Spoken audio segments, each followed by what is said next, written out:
I lavori per la realizzazione della pista ciclabile di Via Pelosa dovevano finire il 15 ottobre scorso, poi ci sono state delle proroghe, tanto che esaurito già il 90% dei lavori la strada è ancora chiusa e chi deve andare in direzione Tencarolo Urbano non resta che trovare altre strade, per esempio Via Plana che però è troppo stretta. L'assessore alla mobilità Stefano Grigoletto ha incontrato i residenti che pare non siano stati rassicurati. Può essere che il primo tratto di Via Pelosa rimanga a senso unico anche perché sarebbero state sbagliate le misure della pista ciclabile.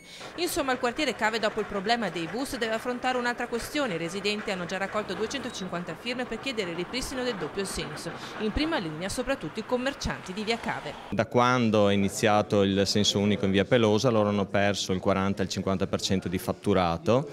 I loro clienti invece di fare Via Cave proseguono per Via Chiesa-Nuova o Via dei Colli e quindi loro hanno perso parecchio fatturato. In campo è sceso anche il parroco. Ultimamente abbiamo dato suggerimenti molto concreti interpellando la popolazione proprio per la viabilità di Via Pelosa, di Via Plana, ma anche per quanto riguarda il servizio autobus. E sul caso il PD chiarisce che i lavori sostenuti hanno un costo considerevole. Sono 360.000 euro che erano stati ancora deliberati nel 2013, peraltro su mia proposta come capogruppo PD di allora, bilancio 2013.